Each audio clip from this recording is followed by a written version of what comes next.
They saw the frayed cuffs of his tweed jacket and registered a ghost. The trio of private equity sharks at the window table, their voices a low growl of predatory capitalism, didn't even grant him a glance. The maitre d', a man whose spine was calibrated to the net worth of his patrons, exiled him to the forgotten table by the service entrance. To the world inside Aurelia, Manhattan's gleaming temple of gastronomic arrogance, he was a relic, a bewildered old European tourist who had stumbled into the wrong century, blissfully deaf to their casual disdain. But they had made a catastrophic, career-ending miscalculation. They failed to notice the young woman refilling their Pellegrino, Amelia Thorne, whose quiet grace concealed a mind sharpened in the galleries of the Musée d'Orsay and a spirit forged by a quiet, desperate grief. And they certainly had no inkling that the ghost they were ignoring was Alistair Dubois, a man whose whispered name could shatter markets, the silent force about to determine the very existence of their firm. When the waitress finally spoke, her voice, a low, perfect current of Parisian French, the ensuing silence wasn't just deafening. It was the sound of a billion-dollar empire teetering on the brink of collapse. This is the story of how a simple act of dignity became the most valuable currency in New York City. The midday symphony at Aurelia was a brutalist masterpiece. The clatter of Christophe silver against Bernardeau porcelain was the percussion, the murmur of insider trading, the strings, and the sharp, panicked breaths of the waitstaff, the unseen choir. It was a battlefield disguised as a dining room, where fortunes were won and lost between the appetizer and the entree. Amelia Thorne, 27, and running on fumes and fear, smoothed the starched white linen of her apron, a futile attempt to iron out the creases of her life. Her job description was simple: be invisible, be efficient, be a ghost. A person was a liability, a pair of hands delivering a $300 plate of seared scallops was an asset. "Excuse me." "Girl." The voice sliced through the din, sharp and entitled. It belonged to Bryce Covington III, a senior vice president at Covington & Croft Financial, a firm his grandfather had founded and his father had nearly run into the ground. Bryce, at 34, was the living embodiment of inherited wealth and unearned confidence. His suit was Brioni, his watch a Patek Philippe, and his sneer was a family heirloom passed down through generations of men who believed the world was their personal buffet. "We've been waiting an entire fiscal quarter for another bottle of the Montrachet," he drawled, gesturing to his two acolytes, younger men who mirrored his slicked-back hair and predatory smiles. "My apologies, Mr. Covington," Amelia said, her voice a practiced, neutral murmur as she materialized at his side. "I'll retrieve it from the cellar immediately." "See that you do," Bryce snapped, not looking at her, his attention already on a spreadsheet glowing on his tablet. "And tell your manager the air conditioning is subpar. I'm not paying for a premium experience to feel tepid." Amelia retreated, her shoulders tight. As she rounded the monolithic floral arrangement in the lobby, she nearly collided with a man standing with a quiet, apologetic stillness near the host stand. The maître d', a man named Julian, who moved with the reptilian grace of a courtier, was actively ignoring him, his focus entirely on a platinum blonde woman dripping in Cartier. The man was an anomaly. He was perhaps in his late 60s, with a shock of untamed silver hair and eyes the color of a stormy North Atlantic sea. His tweed jacket, while clearly of fine wool, was worn at the elbows. Its pattern faded like an old photograph. A well-loved, slightly battered leather sketchbook was clutched in his hands. He didn't look destitute, but in this room of gleaming, hard-edged modernity, he looked soft, worn, and tragically, profoundly human. "Pardonnez-moi," the man said, his voice raspy, the accent thick and lyrical. "I believe I have a reservation. The name is Dubois." Julian, without looking up from his seating chart, let out an audible sigh. "One moment, sir. I'm arranging a table for Mrs. Vanderbilt." The man, Mr. Dubois, simply nodded and waited. He wasn't impatient or indignant. He just stood there, a small island of stillness, in a churning sea of ambition, his thumb tracing the worn spine of his sketchbook. Amelia felt a familiar ache of empathy in her chest. She knew that particular brand of invisibility, the feeling of being looked at and seen as nothing more than an obstacle. She approached the host stand. "Julian," she whispered, "that gentleman has been waiting for 10 minutes. Table 12 is open." Julian shot her a look of pure venom. Table 12 is held for premium guests, not walk-ins from a history museum. He finally deigned to look at the man. "Name again?" "Dubois," the man repeated patiently. "Alistair." Julian tapped a long, lacquered nail on his screen. "I see nothing. I have a Dubois for 1 at 1 o'clock. The mispronunciation was a deliberate act of violence.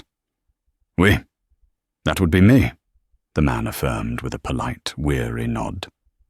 "Right. Well, we're completely booked," Julian lied smoothly.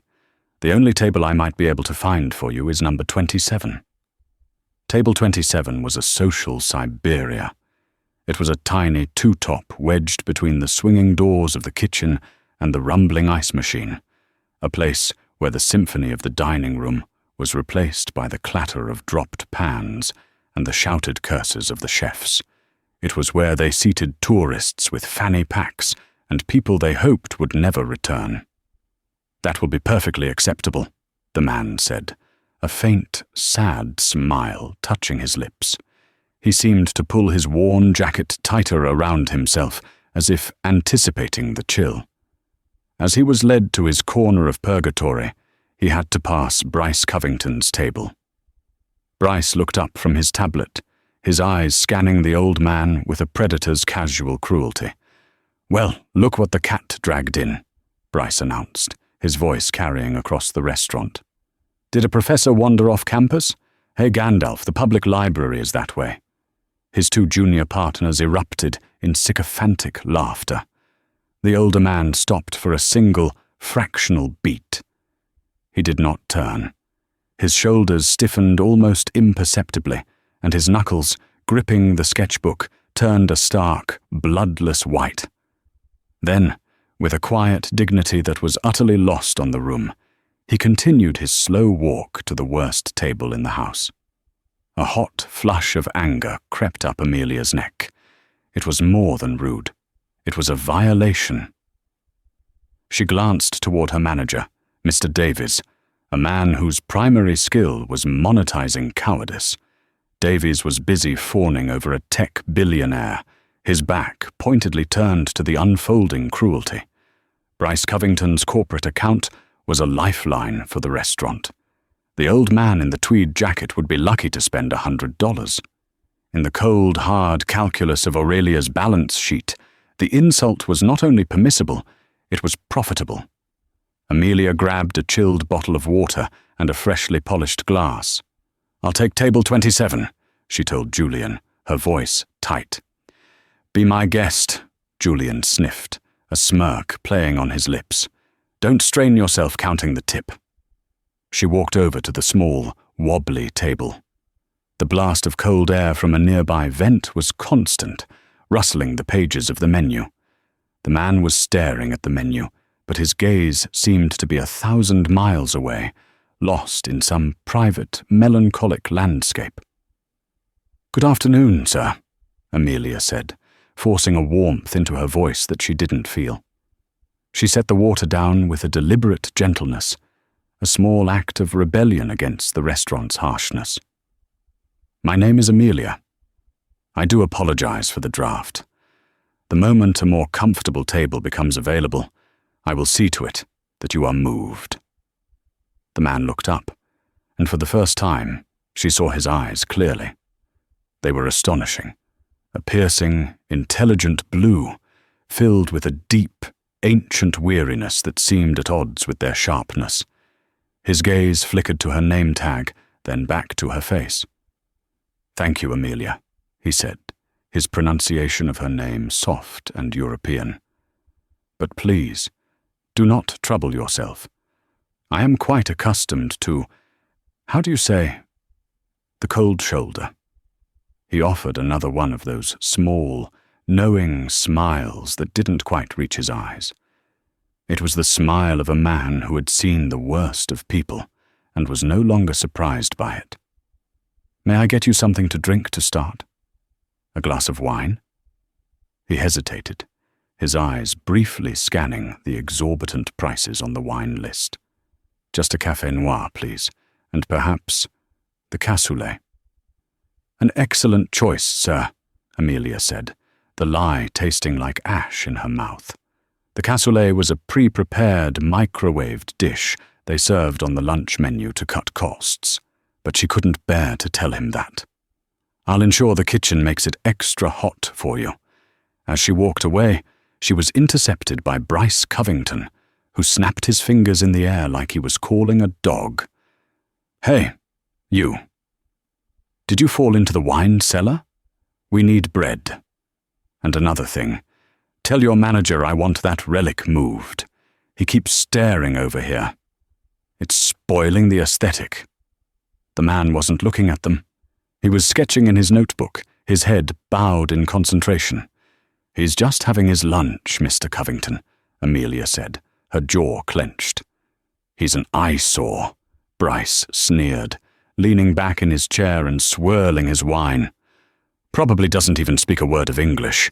Just sits there, looking tragic. This is what's wrong with this city. Standards are slipping. They'll let anyone in off the street." He then turned his attention to his colleagues, raising his voice to pontificate. "It's the same problem we're having with the Dubois Foundation acquisition," he declared. "It's old money. Dusty. Sentimental.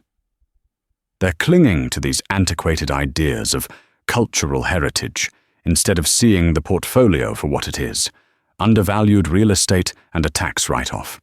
The French are all talk, no spine. We're going to go in there, liquidate the assets, and they'll just roll over. They always do." Amelia's hands, hidden in the pockets of her apron, balled into fists. She couldn't afford this. She truly couldn't. Her mother's multiple sclerosis treatments were a relentless drain on her finances, and the student loans from her master's degree in Paris felt like a life sentence. She needed this job. She needed the tips from entitled men like Bryce Covington. But as she looked back at table 27, at the dignified old man sketching quietly while being blasted by freezing air, something inside her shifted. It wasn't a snap. It was a quiet, firm click, like a lock falling into place. She would not just serve this man. She would honor him. She marched into the kitchen. "Sal!" she called out to the head chef, a burly, perpetually stressed man with faded tattoos of saints on his forearms. "Table 27, the cassoulet. But please, Sal, for me. Make it from scratch. Use the duck confit you save for your family meal. Use the good beans." Sal looked up from a sizzling pan, his brow furrowed. "For who? Some VIP?" "No," Amelia said, her voice dropping. "For a gentleman who looks like he's having the worst day of his life." Sal stared at her for a long moment, then a slow grin spread across his face. He nodded. "For you, Mia? Anything. Give me 15 minutes. She brewed the coffee herself, using the French press reserved for the owner, warming the cup first and placing 2 handmade almond biscotti on the saucer, a small luxury normally reserved for dinner service. When she returned to the dining room, the atmosphere had curdled further. Bryce Covington was now loudly regaling his table with a story about a debauched trip to St. Bart's, complete with a mocking, exaggerated French accent that made Amelia's teeth ache. The man at table 27 had stopped sketching. He was just staring at his own hands, resting on the worn leather cover. He looked smaller than before, as if the room's ambient cruelty was physically compressing him. Amelia approached his table and set down the coffee. Then, she did something she hadn't done since leaving Paris, since leaving behind a half-finished thesis on the provenance of Impressionist paintings and a heart shattered into 1,000,000 pieces. "Monsieur," she said, her voice a low, confidential murmur, the harsh consonants of American English melting away into the soft, liquid melody of her fluent French. "Veuillez m'excuser pour l'attente. J'ai demandé au chef de vous préparer le cassoulet spécialement. Ce sera bien meilleur ainsi." "Sir, please forgive the wait. I asked the chef to prepare the cassoulet especially for you. It will be much better this way." The man's head shot up. The sketchbook slipped from his grasp, landing softly on the tablecloth. The profound weariness in his eyes was instantly replaced by a flash of astonishment, a spark of life. He stared at her, truly seeing her for the very first time. Vous parlez français?" he asked, his voice a disbelieving whisper. Amelia allowed herself a small, genuine smile. For a fleeting moment, the cacophony of the New York restaurant faded, replaced by the memory of rain on the cobblestones of the Île de la Cité. "Oui, monsieur. J'ai étudié l'histoire de l'art à la Sorbonne pendant 2 ans," she replied. "Yes, sir. I studied art history at the Sorbonne for 2 years. The transformation in the man's face was like watching a sunrise after a long, bitter night. The tension in his shoulders dissolved. The guarded, sad set of his jaw softened. He was no longer a ghost, an ignored relic. He was a man who had been found. "Incroyable," he breathed, a true smile finally reaching his eyes, crinkling the weathered skin at their corners. "It is unbelievable. I have been in this city for a week, and no one speaks my language. They only bark." He made a subtle, discreet gesture toward Bryce's table. Amelia suppressed a laugh, replying in French with a common idiom. "Les chiens qui aboient ne mordent pas, monsieur." "Barking dogs don't bite, sir." Alistair Dubois let out a laugh, a deep, rich, genuine sound that turned several heads. "Touché, Amelia. Touché." He leaned forward, his entire demeanor shifting from passive observer to engaged participant. "Tell me then, why is a student of the Sorbonne serving coffee to, what did that young man call me? Gandalf?" "La vie," Amelia said, the French phrase slipping out before she could stop it. "Life is complicated. Plans change." "Plans?" Alistair nodded, his gaze turning thoughtful. "Yes. I had plans for today as well. I was to meet with some very important bankers to discuss the future of a family legacy." He glanced around the room, and a flicker of something hard and cold entered his eyes. "I believe I have learned more about them by sitting here in this drafty corner than I ever would have in their boardroom." "I am sorry for their rudeness," Amelia said quietly, still in French. "Do not be sorry," Alistair said, waving a dismissive hand. "Cruelty is a form of currency for the insecure. You learn a man's true character not by how he treats his equals, but by how he treats those he believes are beneath him. That man," he nodded toward Bryce, "he believes he is a king, but he is merely un parvenu, a social climber, an upstart." "Exactement," Amelia agreed. For the next 15 minutes, as she moved through the restaurant, she found moments to return to his table. They spoke in hushed, conspiratorial French. He told her he was from Lyon, though he'd spent most of his life in Paris. He spoke of his late wife, Hélène, and her passion for discovering unknown artists. He mentioned he was in New York for a difficult business matter, a restructuring. Amelia, in turn, told him a little about her mother's illness, framing it not as a plea for pity, but as a simple fact of her life. She told him how much she missed the quiet light of the Musée Marmottan-Monet on a Tuesday morning. It was the most profound human connection she had felt in years. But the bubble of their shared language was destined to burst. Bryce Covington, now 3 glasses of Montrachet deep, had noticed the quiet rapport. He didn't like it. He didn't like that the old man was smiling. He didn't like that the waitress was giving more attention to the corner table than to his. "Hey!" Bryce's hand slammed down on his table with a crack that made the silverware jump. The entire restaurant fell into a sudden, shocked silence. Amelia froze, her back to him. "Yes, Mr. Covington?" she asked, turning slowly to face him. "I've been trying to get the check for 10 minutes, Bryce lied, his face flushed with wine and irritation. "And what are you doing? Flirting with the vagrant in some foreign gibberish? What is this? The United Nations?" "My apologies, sir," Amelia said, her voice dangerously calm. "I was simply confirming his satisfaction with his meal." "I don't give a damn about his satisfaction," Bryce spat, pushing his chair back and standing up.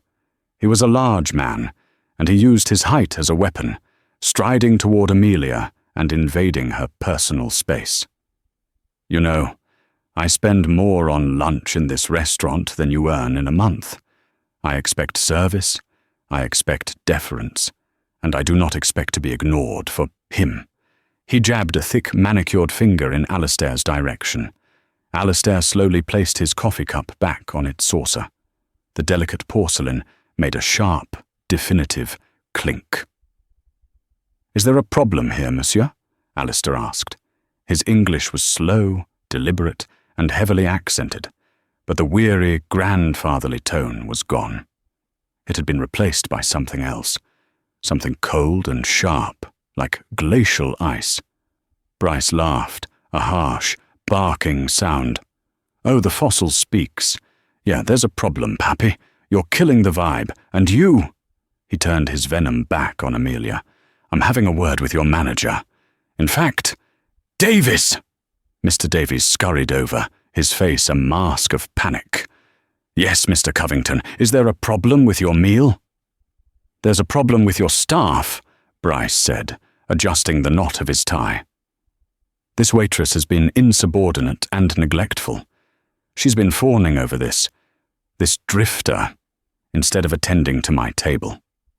It's an insult to me and my firm. I want her fired. Now, or Covington and Croft will take its $500,000 a year expense account to Daniel." Amelia's blood ran cold. The corporate account. It was the restaurant's lifeblood. Davies looked from Bryce's furious face to Amelia's pale one. There was no contest. "Amelia," Davies said, his voice sharp and devoid of any warmth. "Go to my office. You're done for the day." "But Mr. Davies, I just—" Amelia began, the sting of tears threatening. "Now," Davies barked. He turned to Bryce, his face transforming into a mask of obsequious apology. "Mr. Covington, I am so terribly sorry. Your entire meal, of course, will be complimentary. Please allow me to pour you a glass of our finest cognac." Bryce smirked, a look of pure, malicious triumph spreading across his face. He glanced over at Alistair. "See that? That's how the world really works. Money talks, scum walks." Alistair stood up. He was not a tall man, but in that moment he seemed to draw all the light and air in the room toward him. He picked up his worn sketchbook. He reached into the inner pocket of his tweed jacket and pulled out a wallet. From it, he extracted a single, crisp $100 bill and placed it gently on the table. "Please keep the change, Amelia," he said softly, his piercing blue eyes locked on hers. "And do not despair. This—" He gestured vaguely at the room, at the cowering manager and the smirking banker. this is not the end of the story. He then turned to face Bryce Covington. He didn't raise his voice. He didn't posture. He simply looked at the younger man with an expression of profound, almost clinical disappointment, like a biologist observing a particularly primitive organism. "You have a meeting scheduled for 3 o'clock this afternoon, Mr. Covington," Alistair said, his English precise, "with the board of the Dubois Foundation." It was not a question, it was a statement of fact. Bryce blinked, his drunken arrogance momentarily short-circuiting. "What? How the hell do you know about that? That's confidential." Alistair didn't answer. He simply buttoned his old tweed jacket. "I would advise you not to be late. The chairman is exceptionally particular about manners." With that final cryptic statement, Alistair Dubois turned and walked out of the restaurant. The silence he left in his wake was thick with confusion and a dawning, terrible sense of dread. Bryce stared after him, then looked at his colleagues. "Who the hell was that?" "Must have read it in the trades," one of them offered nervously. "Forget him, Bryce. You won. You got the girl fired."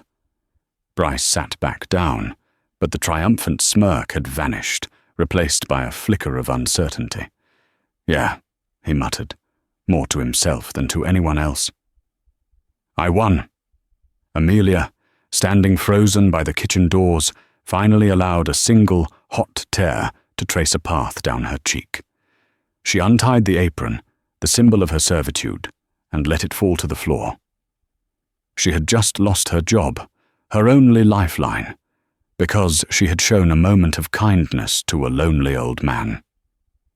She grabbed her worn purse from a locker and walked out the back door into the grimy, garbage-strewn alley.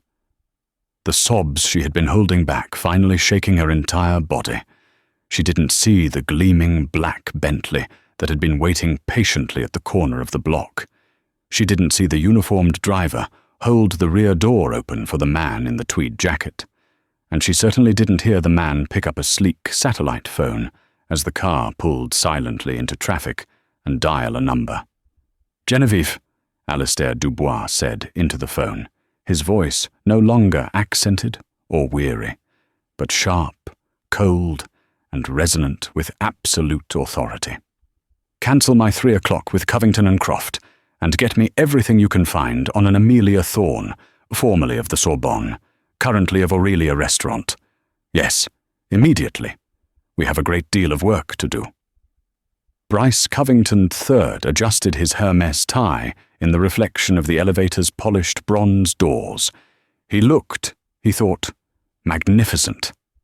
The charcoal pinstripe suit was a masterpiece of tailoring. The power red of his tie, a bold statement, his hair sculpted into a helmet of expensive gel. The unsettling incident with the waitress and the old man had been relegated to a minor annoyance, a piece of grit in the otherwise smooth machinery of his life. He was focused, laser-sharp, on the 3 o'clock call. The Dubois Foundation deal was his magnum opus. He would acquire the sleepy, sentimental French institution, carve it up like a Thanksgiving turkey, sell off the art collection to Russian oligarchs, and redevelop its prime Parisian real estate. The 7-figure bonus was already mentally spent. The elevator chimed, opening onto the 50th floor of the Covington and Croft Tower. The floor was usually a hive of controlled chaos, phones ringing, traders shouting, the air thick with the scent of ambition and burnt coffee. Today, it was eerily silent. A morgue in custom suits. Bryce frowned. He strode past the receptionist, a young woman who suddenly found the cuticles on her left hand fascinating. He passed the glass-walled bullpen where junior analysts usually hunched over their terminals. Today, they were gathered in tight, whispering knots. When they saw him approach, they scattered like startled pigeons.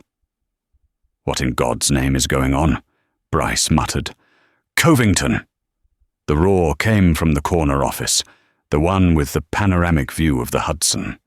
It was Marcus Thorne, the firm's managing partner, a man who chewed through spreadsheets and underlings with the same relentless ferocity. Bryce straightened his shoulders and walked in.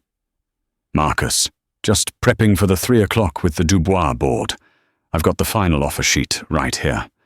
"There is no call," Marcus said. His voice was a low, dangerous rumble. He was standing by the window, a statue of rage silhouetted against the grey sky. He turned, and his face was a mottled, unhealthy shade of crimson. "The deal is dead." Bryce froze, a cold dread seeping into his bones. "What? That's not possible. I had them. They were sentimental fools ready to fold." "You had nothing," Marcus snarled, slamming a thick fist onto his antique mahogany desk. The impact rattled a silver-framed photograph of his family. "I got a call 20 minutes ago, from Geneviève de la Roche, Alistair Dubois' personal chief of staff. Do you know who Alistair Dubois is, Bryce?" "Dubois?" Bryce's mind raced. "He's the founder, the majority shareholder. He's a recluse, a ghost. No one's seen him in public for a decade." "Well, someone saw him today," Marcus hissed, advancing on Bryce. He called Geneviève personally from his car to terminate all negotiations. He stated, and I am quoting directly from her email, that Covington and Croft lacks the fundamental moral character and cultural sensitivity required to act as stewards of his late wife's legacy. He called us, Bryce, a pack of ill-mannered jackals led by a man who cannot distinguish a titan from a tourist. Bryce's stomach plummeted. The blood drained from his face, leaving him dizzy and nauseous. A titan from a tourist. The restaurant, the tweed jacket, the sketchbook, the papy insult. "Oh no," Bryce whispered, the sound barely audible. "Oh no" is the understatement of the century, Marcus roared. She mentioned a specific, deeply offensive incident at a restaurant over lunch, something about a senior employee of this firm publicly humiliating him while he was attempting to enjoy a quiet meal. "Bryce, where did you have lunch today?" Bryce tugged at his collar, which suddenly felt like a hangman's noose. "Aurelia. But Marcus, you have to understand. The guy looked like a vagrant. He was sitting by the kitchen. The jacket he was wearing must have been older than I am." "That vagrant," Marcus said, his voice dropping to a terrifying whisper as he got inches from Bryce's face, "is worth an estimated $30 billion. He is famously eccentric. He is known for walking the cities he visits alone, without security, to observe, to see how people truly are. It's a test, you arrogant, silver-spooned moron. And you didn't just fail it. You set the entire test on fire." "I can fix this," Bryce stammered, desperation making his voice high and thin. "I'll find him. I'll apologize. I'll send a case of the finest Bordeaux. I'll grovel. Just don't take me off the deal." Marcus stared at him, his eyes as cold and dead as a frozen lake.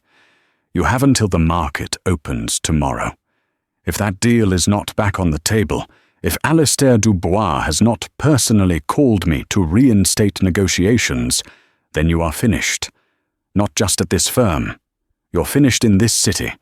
I will personally call every headhunter from New York to Hong Kong and ensure you can't get a job parking cars." "I'll fix it," Bryce promised, stumbling backward out of the office. He fumbled for his phone, his hands shaking so badly he could barely type Alistair Dubois, New York residence, into the search bar. He had insulted and humiliated the one man who held his entire world in the palm of his hand. But Bryce Covington was a survivor. He would throw money at the problem. He'd buy the old man some ridiculously expensive painting, fake a tearful apology, and charm his way back into favor. He had never encountered a problem that couldn't be solved with his father's checkbook. He was about to learn that some insults are beyond price. Meanwhile, across the city, The woman he had so casually destroyed was contemplating her own ruin. Amelia sat on the edge of her bed in her cramped fifth-floor walk-up in Astoria. The view from her window was of a brick wall. Her banking app glowed on her phone screen. Checking account balance, $87.14. Her rent, well, $1,800, was due in 4 days. Her mother's co-pay for her next infusion was $350, due tomorrow, and she had just been fired from the job that barely kept her head above water. She had tried calling Mr. Davies twice. Her pleas for a second chance met with a cold, immediate refusal. The restaurant world was small and vindictive. A black mark from a place like Aurelia could render her unemployable. "Stupid, stupid, stupid," she whispered to the empty room, wrapping her arms around her knees. "Why did you have to speak French? Why did you have to care?" On her wall, a single-framed photograph showed a younger, happier version of herself, smiling on the Pont des Arts in Paris, her art history degree from the Sorbonne clutched in her hand. It was meant to be her passport to a life of beauty and intellect, working in museums and galleries. Instead, it had become a monument to her debt and her deferred dreams. She had returned to New York when her mother's MS worsened, and the 2-year gap on her resume had become an unbridgeable chasm. The only work she could find was serving overpriced food to men who saw her as part of the furniture.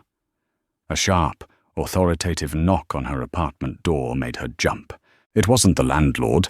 He preferred to shout through the door. A surge of panic shot through her. A process server? Had Bryce Covington decided to sue her for emotional distress? Amelia crept to the door and peered through the peephole. Standing in the dingy, cabbage-scented hallway was a woman. She was tall, impossibly elegant, and in her early 70s, with silver hair swept into a perfect chignon. She wore a Chanel suit the color of cream and held a thick, heavy envelope. Amelia opened the door, leaving the chain lock engaged. "Can I help you?" "Mademoiselle Amelia Thorne?" the woman asked.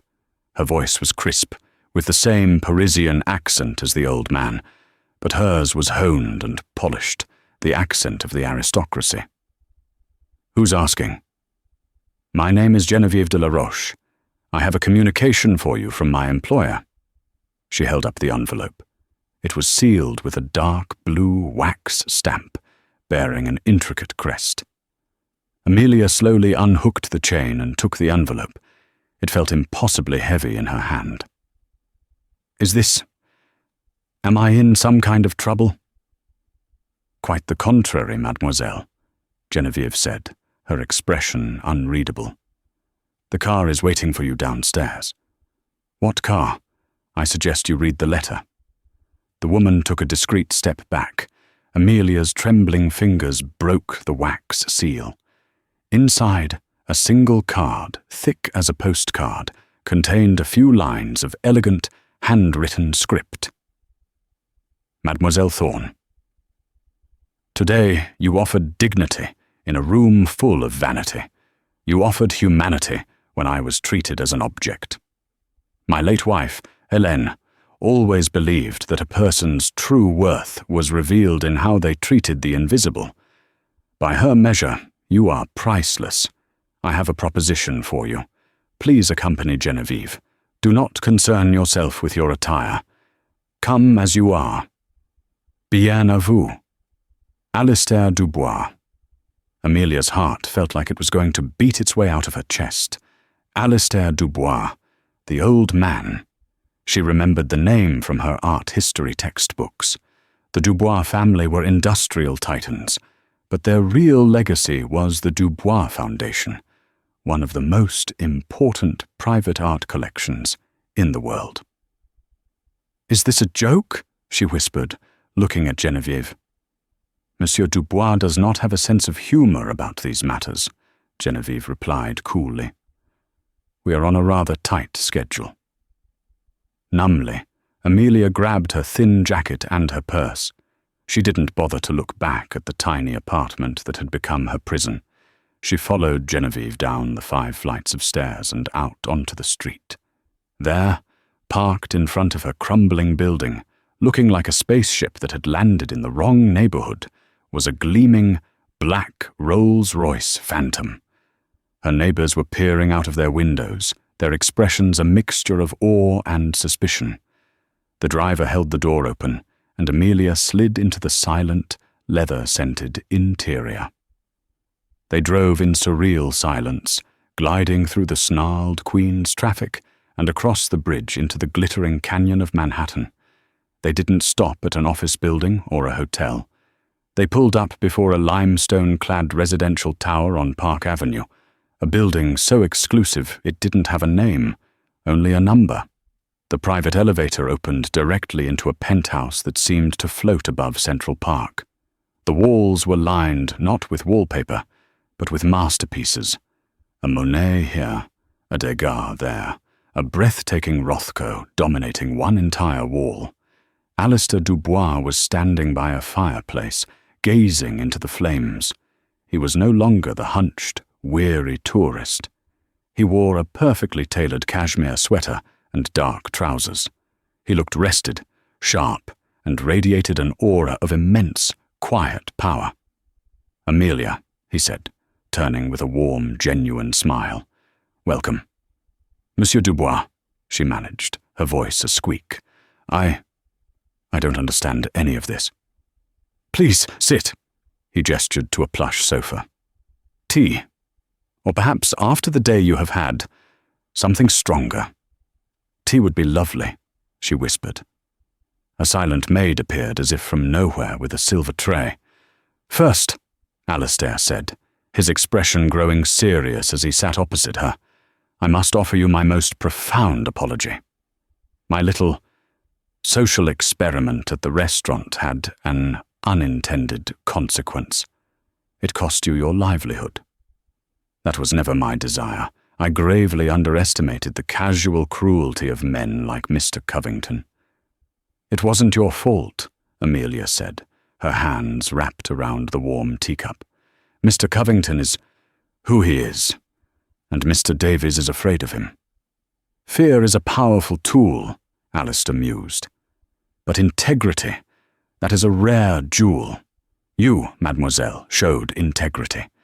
You defended the dignity of a stranger at great personal cost. In my world, that is a quality more valuable than any stock or bond." He picked up a file from the coffee table. "Genevieve has been very busy. Sorbonne, Master of Arts, Art History, thesis, Provenance and Possession, the ethics of Nazi-looted art in modern collections, fluent in French and German. You worked as a research assistant at the Musée d'Orsay. Is this all correct?" Amelia nodded, a blush creeping up her neck. I haven't used that part of my life in a long time." "The world is foolish to let such a talent go to waste," Alistair declared. "Amelia, I have a problem named Bryce Covington III. His firm is attempting a hostile takeover of my late wife's foundation. They see it as a collection of assets to be stripped and sold. They do not understand that it is a living thing, a testament to my Helene's soul. They want to tear it apart to cover their own foolish financial risks." He leaned forward, his blue eyes sharp and intense. "I need to teach them a lesson, not just in finance, but in civilization. I need to show them that the history they so casually dismiss holds a power they cannot comprehend." He slid the file across the table to her. It was an employment contract. "I want you to join my team as a special consultant for this negotiation. You understand art. You understand provenance. You understand the French way of thinking. You will be my secret weapon. You will not just translate words. You will translate culture, history, and meaning." Amelia's eyes scanned the contract, stopping at the salary. It was a number so large it seemed fictional. It was more than she had earned in the last 3 years combined. There was also a signing bonus that would, in a single stroke, wipe out her mother's medical debt and her own student loans. She gasped, her hand flying to her mouth. "Monsieur Dubois, this is charity. I can't accept this."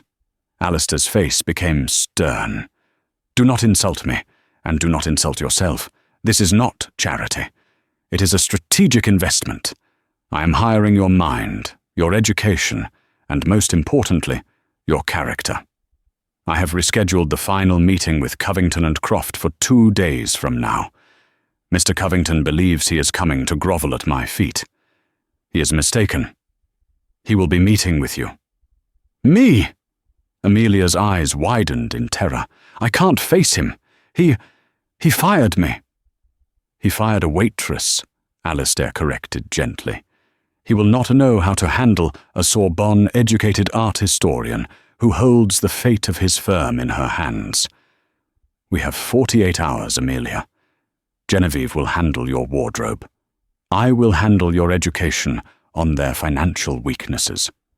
And you will bring the soul.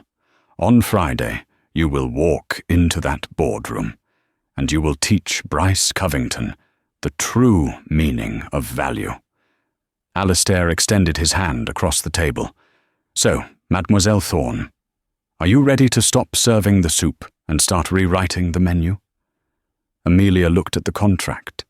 She looked at the Monet on the wall, its water lilies shimmering with a beauty that made her ache. She thought of Bryce's sneering face as he had her thrown into the street. She took Alistair Dubois' hand.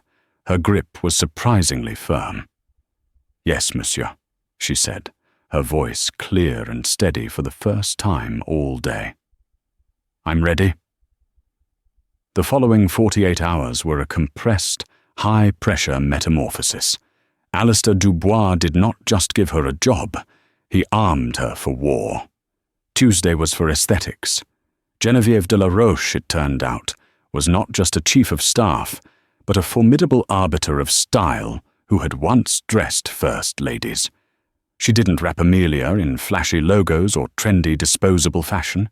She clad her in the armor of quiet, unassailable power, a charcoal grey acris pantsuit that whispered its expense rather than shouting it, a silk blouse from Loro Piana, the colour of ivory, shoes from Manolo Blahnik with a low, practical heel that still clicked with lethal authority on a marble floor.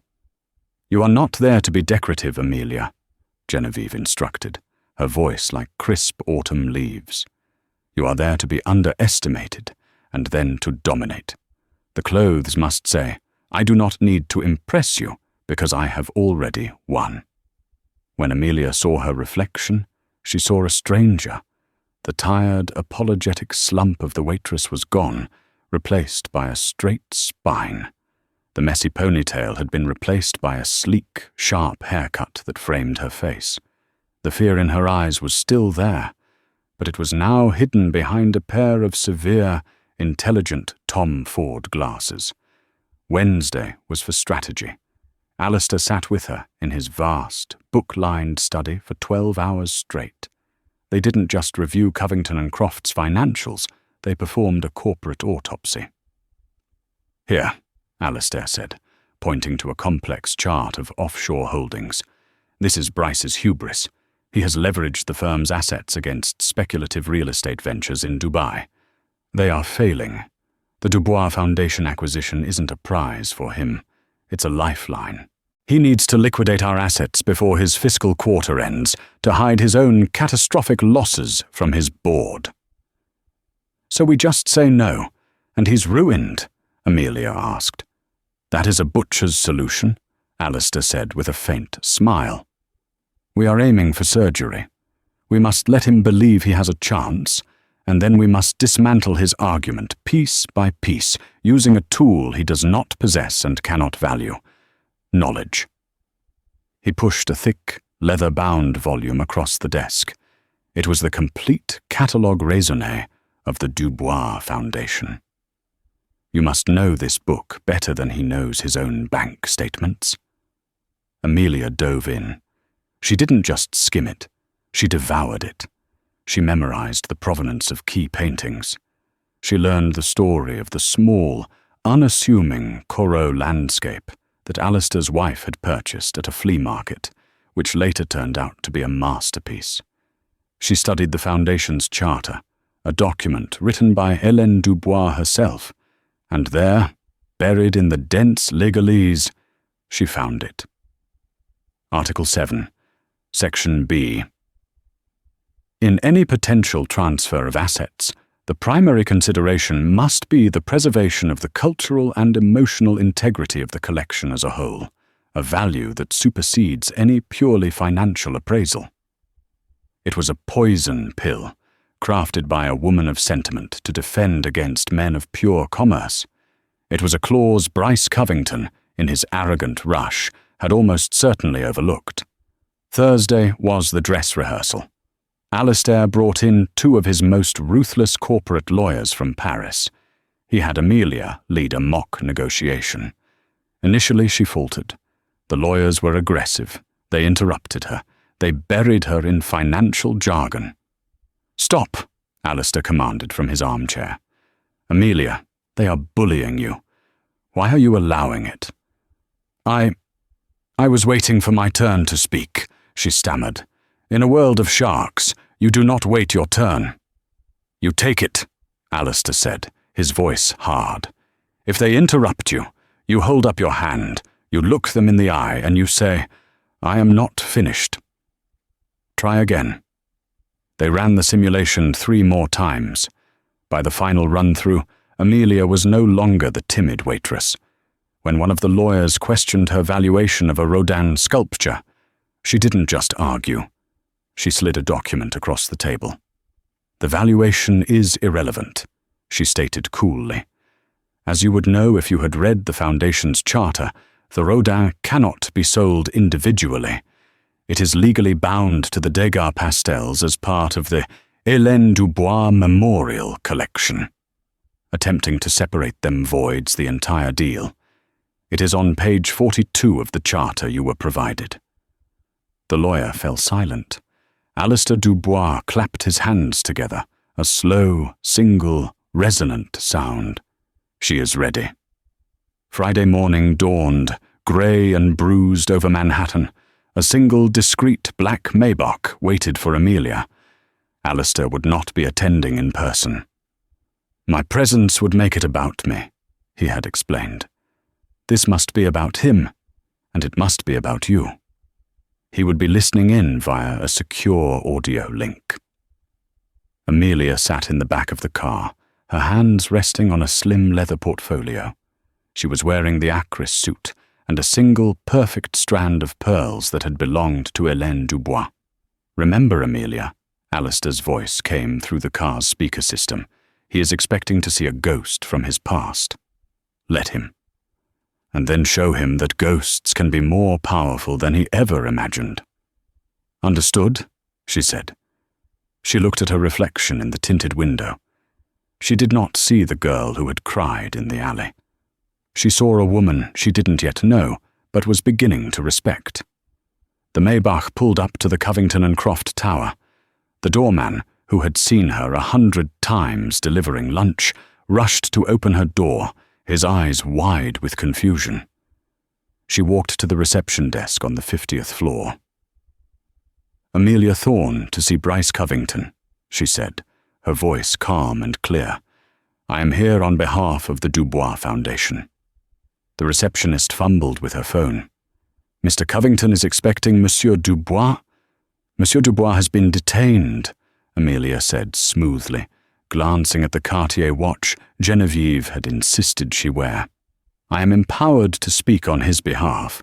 Please inform Mr. Covington that we are on a very strict schedule." Upstairs, Bryce was pacing his boardroom. He had ordered the finest pastries.